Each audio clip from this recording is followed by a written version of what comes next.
E aí, meu querido e minha querida?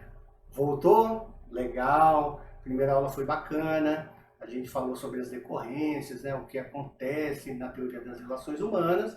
Mas hoje o bate-papo dentro das decorrências das teorias das relações humanas é a liderança.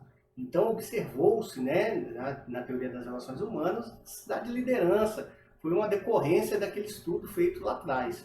Então vamos a ela aí. Primeiro, conceito de liderança. Então, a liderança é necessária em todos os tipos de organização humana, seja nas empresas, seja em cada um de seus departamentos. Ela é essencial em todas as funções da administração. O administrador precisa conhecer a natureza humana e saber conduzir as pessoas, isto é, liderar. Então, sempre existe a figura do líder. O líder é necessário em qualquer tipo de organização, né? Seja ela familiar, seja ela empresarial, seja ela esportiva. Tem uma história, eu chamo de histórias de administrador, né? Mas que foi feita uma experiência, colocou-se lá 10 pessoas num bote, onde só uma era o instrutor. E as outras 9 nunca tinham descido uma corredeira. E aí, o instrutor chegou, subiu, falou assim, olha, vamos descer a corredeira. Vocês façam o que eu mandar. Rema só o pessoal da esquerda, rema só o pessoal da direita, vamos para lá, vamos para cá. Chegado ali embaixo. Vamos subir de novo para a gente descer. Só que o especialista não vai mais. Quando começou o rio entrar na corredeira, começou cada um remar para um lado. E aí apareceu uma figura e falou, ô, peraí, não, vamos por ordem, olha, vamos para lá, vamos para cá, vamos para... Ou seja, o líder apareceu. Fizeram a experiência de novo, tiraram aquele, foram descer com 8, novamente apareceu alguém para liderar. E assim faz. Então a liderança é um fator fundamental e ela sempre vai existir. Não é um caso de eu querer ou não querer ter líderes. A gente vai ter líder mesmo que informalmente. Então, os ângulos da liderança. Então, tem um ângulo da liderança como um fenômeno de influência interpessoal, né? Então, eu só consigo ser líder se tiver mais de um. Liderança como um processo de redução da incerteza de um grupo. Então, processo de redução da incerteza, ou seja, a gente começa a ter o líder, né? A gente começa a focar uma pessoa para isso. Liderança como uma relação funcional entre líder e subordinado. E liderança como um processo em função do líder, dos seguidores e das variáveis da situação. Então, vamos continuar falando aqui agora mais sobre as teorias sobre liderança. Então, a primeira teoria que a gente traz sobre liderança é a teoria de traços de personalidade. O que traz essa teoria? Então, traços, o que é esses traços de personalidade? Primeiro, traços físicos, como energia, aparência, estatura e peso. Então, as pessoas muitas vezes vão reconhecer o líder só de olhar. Falam assim, olha, imponente, fala bem, energia, postura de líder. Esse é um líder nato. Traços intelectuais, ou seja, isso não é só o primeiro que torna alguém líder, tá? Traços intelectuais, adaptabilidade, agressividade no momento certo, no tom certo, entusiasmo e autoconfiança de que tudo vai dar certo. Traços sociais, cooperação, habilidades interpessoais e habilidade administrativa. Então, o líder, ele tem que liderar para que todos busquem o mesmo objetivo. E ainda temos dentro do traço de personalidade, traços relacionados com a tarefa, impulso de realização, persistência e iniciativa. Então, o líder é aquele que todo mundo vai seguir. Então, o líder é aquele que está sempre à frente. Não confundam jamais, tá? Líder com chefe. Chefe é quem manda aí. Líder é o que vai na frente e os outros apenas, simplesmente, o seguem. Mas também tem a teoria sobre estilos de liderança. E aí a gente tem a liderança autocrática. O líder centraliza as decisões e impõe suas ordens ao grupo. Então, professor, mas isso não seria um chefe? Mas aqui é considerado como um líder, às vezes decretado, né? Alguém foi lá e falou, você é o líder. Liderança liberal. Então, o líder delega totalmente as decisões ao grupo e deixa completamente à vontade e sem controle algum. Ué, professor, mas aí não está sendo líder, está deixando o pessoal fazer de qualquer jeito? Liderança democrática. O líder conduz e orienta o grupo incentiva a participação democrática das pessoas. Toda vez, né, a gente sempre está buscando um líder democrático, né? Aquele que é ele que manda, mas ele deixa a gente falar, né? E quando a gente convence, ele muda a opinião e faz o que a gente está. Liderança autocrática, onde um manda e o outro obedece, não é legal. E aquela que, não sei, vamos fazer de qualquer jeito, porque o próprio líder não está nem aí para as coisas, também não é legal. Mas ainda tem mais uma teoria situacional da liderança. Então, a teoria situacional da liderança, não existe um único estilo de liderança válido para todas e qualquer situação. Que legal! Vou ler o segundo aqui só para vocês entenderem. Cada situação requer um tipo de liderança para alcançar eficácia dos subordinados.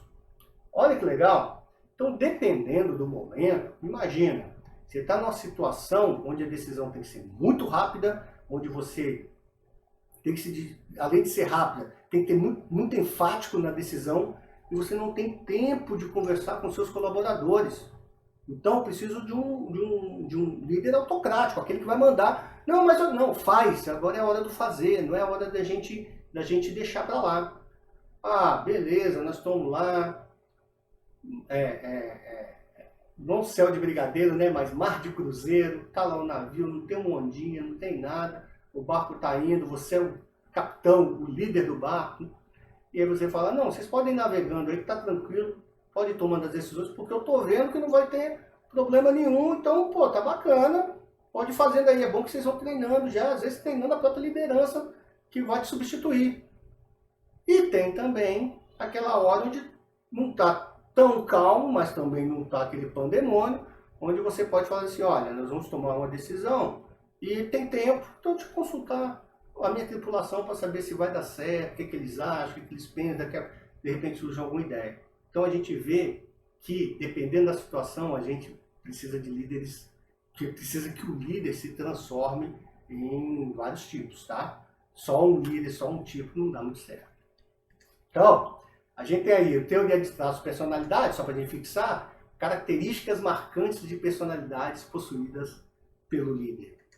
A teoria sobre estilos de liderança, então as maneiras e estilos de comportamento adotados pelo líder. E lá na teoria situacional, a gente tem a adequação do comportamento do líder às circunstâncias da situação e dos liderados. Mas vamos continuar então. Ainda falando aí então sobre os 3 estilos de liderança, a gente tem essa tabela aí que ela dá uma boa noção para a gente dentro de tudo. Então, quando a liderança é autocrática, o líder fixa as diretrizes sem qualquer participação do grupo. Já na democrática, as diretrizes são debatidas, decididas pelo grupo, estimulado e assistido pelo líder. Já na liberal, há liberdade total para as decisões grupais ou individuais e mínima participação do líder. Na autocrática, o líder determina as providências para a execução das tarefas, na medida em que eles se tornam necessárias e de modo imprevisível para o grupo. Na democrática, o grupo esboça as providências para atingir o alvo e pede conselhos ao líder, que sugere alternativas para o grupo escolher.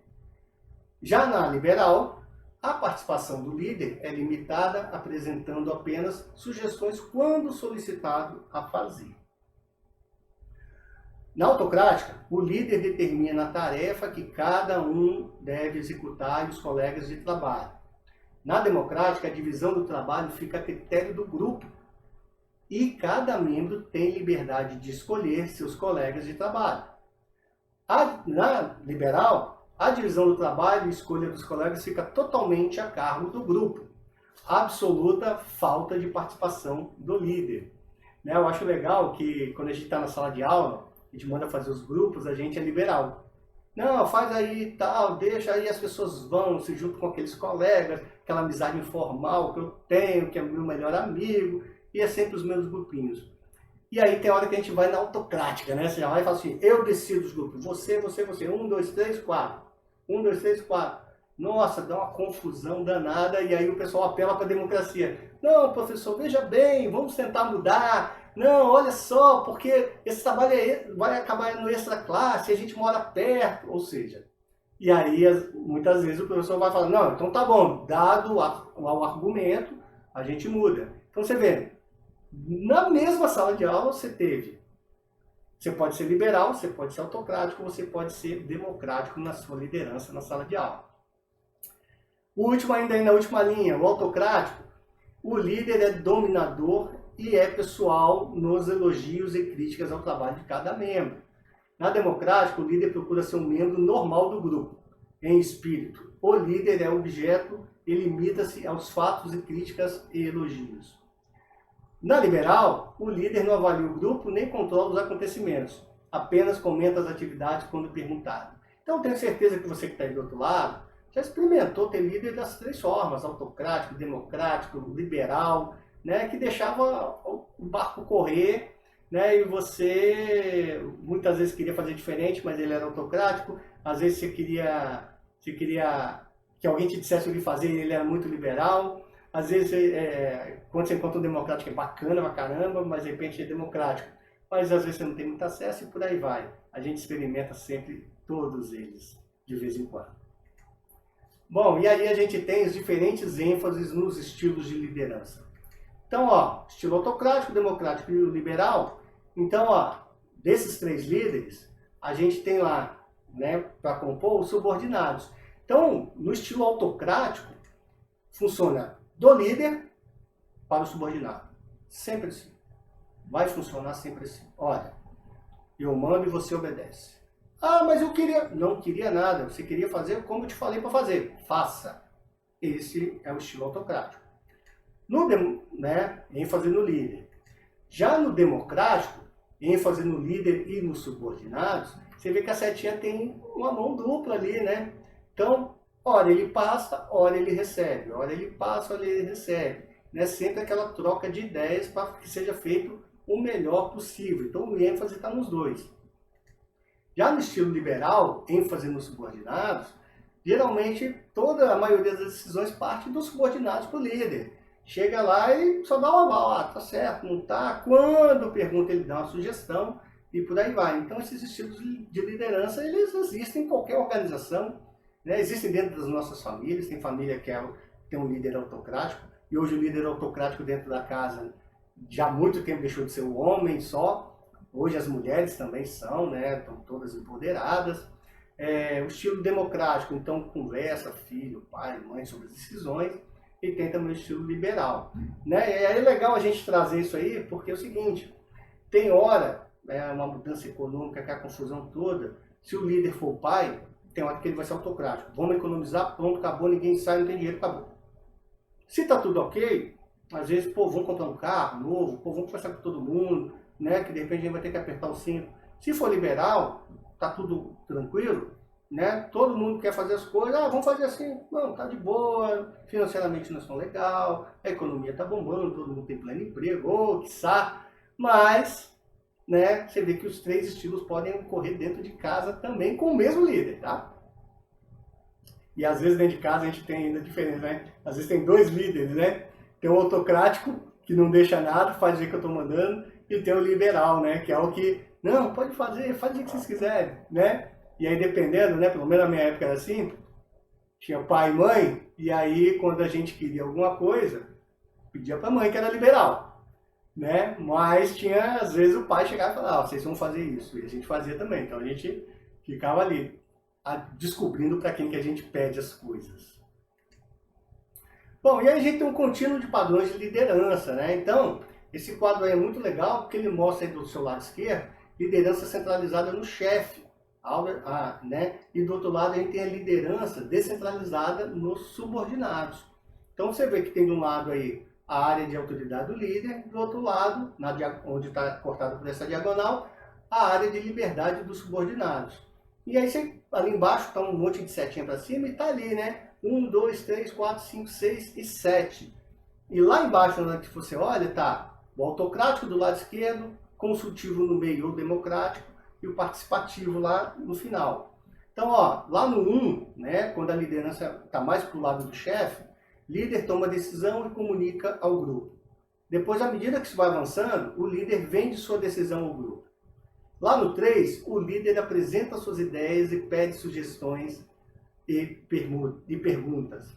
No 4, líder apresenta sua decisão alternativa sujeita a modificação pelo grupo. 5. O líder apresenta o problema, recebe sugestões e toma sua decisão. No 6, o líder define os limites e pede que o grupo tome a decisão. E lá no 7, super participativo, o líder permite que subordinados decidam dentro de padrões e limites definidos por ele. Até aqui vocês podem fazer do jeito que vocês quiserem. Mais ou menos assim, você é chefe de um departamento, apresentou o seu orçamento. Ó, esse ano eu vou gastar 100 mil. E o seu líder foi lá e aprovou 100 mil. Dentro daqueles 100 mil você vai fazer o que você quiser. Mas você tem que dar os resultados. Pode fazer o que você quiser dentro dos 100 mil. Então, você tem um limite. Dentro daquele limite, você pode ser liberal do jeito que você quiser lá dentro, desde que os resultados aconteçam. É uma contrapartida, tá? Não esqueçam disso. E aí a gente tem as forças que condicionam os padrões da liderança. Então, quando a gente tem um estilo de liderança a ser adotado, aí a gente vai ver quais são essas forças. Primeiro, a gente tem as forças da situação. Tipo de empresa e seus valores e tradições, eficiência do grupo de subordinados, problema a ser resolvido, tempo disponível para resolvê-lo. Então a situação pode forçar a você ter um estilo de liderança. Forças no gerente, valores pessoais do gerente, suas convicções pessoais, confiança nos subordinados, inclinações sobre como liderar, tolerância à ambiguidade, que é as diferenças. E tem também as forças nos subordinados, necessidade de autonomia, desejo de assumir responsabilidades, tolerância quanto à incerteza, sua compreensão do problema, que muitas vezes o subordinado não tem porque não é passado a ele, conhecimentos e experiência, desejo de participação das decisões. Então, todas as três forças vão decidir qual estilo de liderança ser adotado e sabendo que esse estilo pode mudar ao longo do caminho, aí, dependendo da força que estiver atuando mais sobre esse líder. Bom, imagino que você esteja gostando, se você chegou até aqui no final. Né? Essa foi a parte 2 das decorrências da teoria das relações humanas. Né? Falta mais uma parte, falta a parte 3, para a gente fechar esse tópico aqui na teoria geral da administração. Tópico muito importante, que todo mundo deve conhecer. A gente vem falando muito sobre a administração científica, a teoria clássica de sistemas, contingências, mas a teoria das relações humanas, ela vem trazer um pouquinho sobre quem está lá dentro, trabalhando na organização e quais são os anseios. Valeu, obrigado, até a próxima. Vamos voltar na parte 3, hein?